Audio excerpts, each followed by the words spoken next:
하수극장 막을 올리오! 아유 말이야. 그러니까 내 말이 말이야. 아, 내가 이장을 꽤 오래 했단 말이지. 그러니까 이번에는 그 젊은 수림이 자네가 이장을 좀 대신해줘. 아유 머리 아파 죽겠어. 그냥 그 전호인한테 시키면 안 돼요? 야, 이 사람아! 아. 이 조노이는 지금 부순이 넘어가지고 지금 걷지를 못해, 걷지를. 나는 88이야.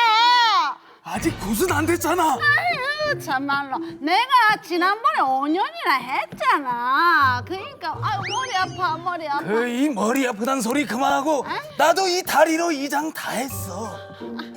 그러니까 수림이 자네가 하는 걸로 알고 난 이만 가겠네. 아유 나 진짜 머리 아파 죽겠어. 뭐 죽겠어. 아유 참말로. 아유. 아니 이 사람 그 아직도 자는 거야? 이장! 그 일 안 하고 뭐해? 뭐야? 제발 그만해! 나 무서워! 우리 깐부잖아. 이장! 그 여기 누구 없어요? 자네는 누군가? 응급 전화 받고 온 두통 전문의사입니다. 아, 두통. 그 이 우리 수림이가 말이야. 그 머리가 계속 아프다고. 머리가 이렇게 아프실 정도로 방치하신 겁니까? 아마도 며칠 전에 뒷목이 뻣뻣하다 하셨을 건데 원래 뻣뻣해. 뇌졸중 같습니다. 뇌졸중? 골든타임이 지나셨습니다. 그럼 하지만 병원으로 달려가셔야 됩니다. 우리 수림 제발 그만해. 난 무서워. 빨리 모시고 가셔야죠. 그러고 보면 요즘 저도 나이가 들어서 그런 건지 아니면 일이 좀 많아서 그런지 좀 두통이 와가지고 아이고 머리야 이러면서 머리를 잡는 일이 좀 많이 생기긴 하던데 실제로 두통 겪는 분들이 많이 있습니까? 네, 당연히 많죠. 여기 계신 분들 중에서 뭐 두통 안 겪어본 사람 없겠죠. 네. 그러니까 너무 흔하다 보니까 병이라고 생각 안 하시고 그냥 맞아요. 진통제 먹고 그냥 지나가시는 경우가 많은데 네. 이게 정도가 굉장히 심하고 반복적이고 그러면은 원인이 숨어 있는 경우가 많으니까 네.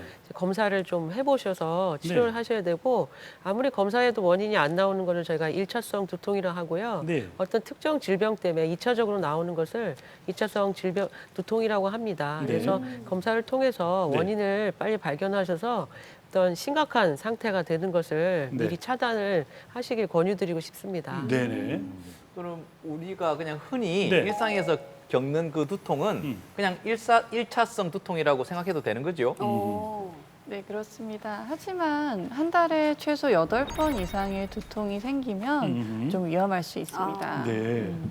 우리가 보통 한 달에 15번 이상, 3개월 이상 지속되는 두통을 이 만성 두통이라고 하는데요. 네. 만성 두통의 가장 흔한 원인은 편두통과 긴장성 두통이 있습니다. 네. 평소 두통이 심하시다면 네. 어디에 해당하는지 함께 살펴봅시다. 네. 이 편두통의 자가검진을 보시면 네. 편두통은 조금 머리가 울리는 것 같은 박동성 통증이 주된 양상이고 네. 또 한쪽에 조금 국한되어 있다는 특징이 있습니다. 네. 그리고 이제 긴장형 두통의 자가검진을 보시면 이 긴장형 두통은 좀 비박동성으로 나타나면서 네. 머리 양측에 나타나고 일상생활로 두통이 잘 악화되지 않는다는 특징이 있습니다. 네네. 그 이 편두통은 한쪽 머리가 아픈 거는 저도 알고 있었는데 네. 그 이 긴장형 두통은 뭔가요?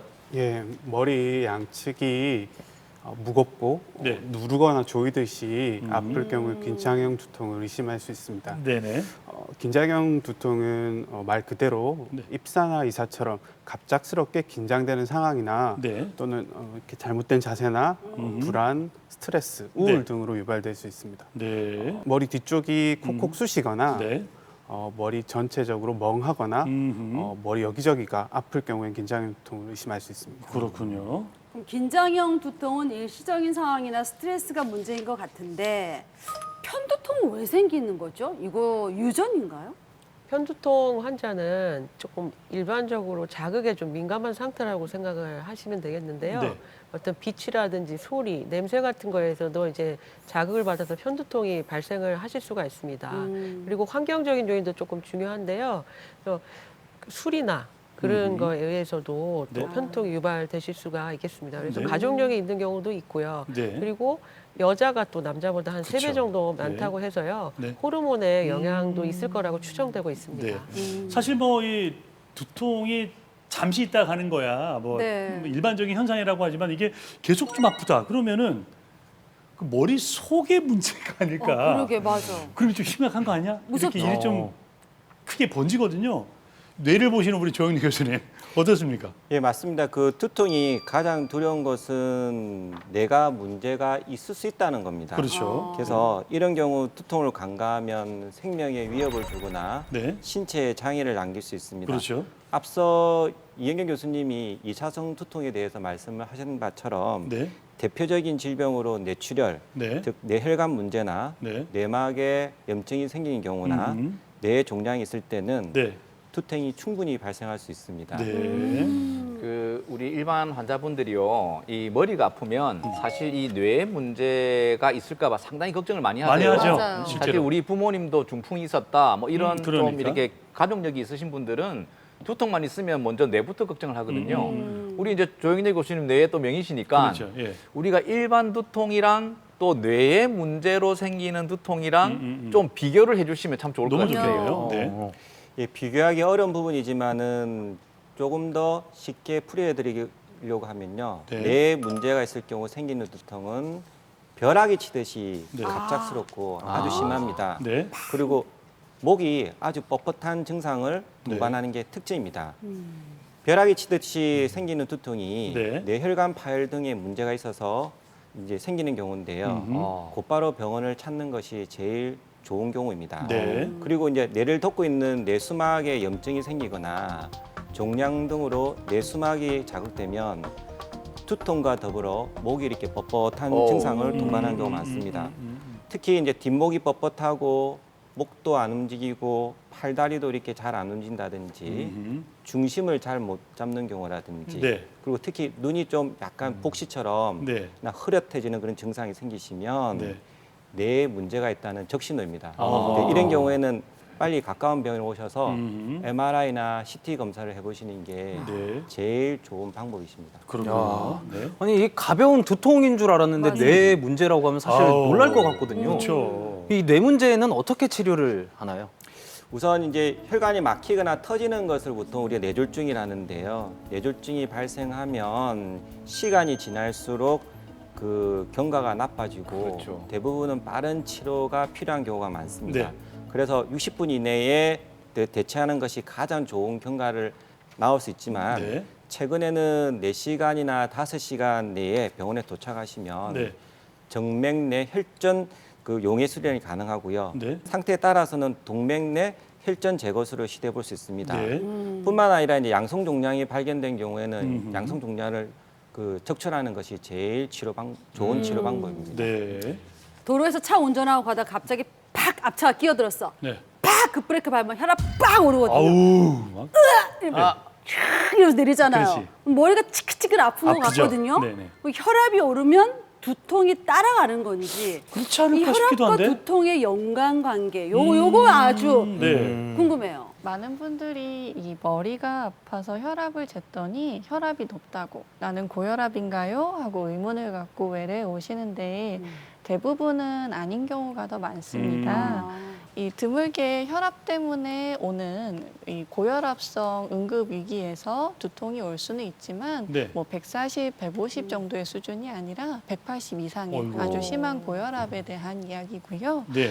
평소에 혈압이 높게 나오는 상황이 아니라 흥분하거나 아프거나 두통이 있는 상태에서 혈압이 오른다면은 네. 그것은 자연스러운 현상이니 걱정하지 않으셔도 됩니다. 네. 두통이 오면 진통제 보통 많이들 드시잖아요. 네. 네. 근데 제 친구 같은 경우에는 그 약을 너무 많이 먹더라고요. 양이 늘어나죠, 자꾸. 네. 그래서 너무 많이 먹는 거 아니죠? 걱정이 되긴 했었는데 맞아, 맞아. 괜찮은가요? 예, 아무래도 이제 진통제를 먹어갖고 증상을 이제 완화시켜 주시긴 해야 되는데 자꾸 양이 늘어나다 보면 이제 약물의 효과가 떨어지니까 점점 더 많은 양을 악순환이죠. 그렇죠. 악순환을 겪게 되고 그러다 보니까 약물 과용이 되면 또 약의 부작용으로 신장이 나빠지거나 간이 나빠지는 이런 조금 심각한 상황을 초래하시는 경우도 있게 되고요. 네네. 이런 진통제를 한 달에 10일이나 15일 이상, 3개월 이상 계속 복용하는 상태라면 약물 과용 두통으로 발전하실 수도 있기 때문에 네. 주의하셔야 되겠습니다. 네.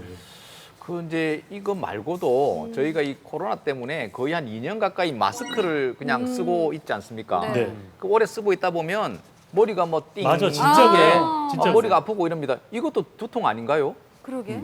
예, 맞습니다. 그 앞서 말씀드린 것처럼 우리 몸에는 칼로리뿐만 아니라 산소를 많이 소비하는 곳이 뇌입니다. 근데 이제 마스크를 착용하다 보면은 이산화탄소가 모두 배출하기 어려운 경우가 생깁니다. 네. 그래서 이런 이산화탄소가 몸에 누적이 되는 경우 뇌 혈관을 민감하게 자극시켜 확장을 시키고 네. 그것들이 두통을 유발할 수 있습니다. 아하, 그렇군요. 그래도 마스크를 안 할 수도 없잖아요. 안 되죠. 이거 네. 어떻게 해야 돼요? 이 잦은 마스크 착용 때문에 두통이 생기는 경우라면 수분 섭취를 충분히 하시는 게 도움이 됩니다. 이때 커피같이 카페인이 많이 들어있는 음료는 오히려 수분을 적게 할 수 있기 때문에 피하시는 것이 좋고요. 네. 그리고 이제 장기간 실내에서 마스크를 많이 착용하는 경우에는 이 실내 환기를 자주 하는 것이 두통을 감소하는 데 도움이 되겠습니다. 그렇군요. 이 두통이라는 게 단순히 그냥 그 통증으로 지나가는 것이면 네. 다행이겠지만 또 큰 또 문제의 신호일 수 있기 때문에 여러분들 잘 두통이 오는 신호를 체크하시길 바랍니다.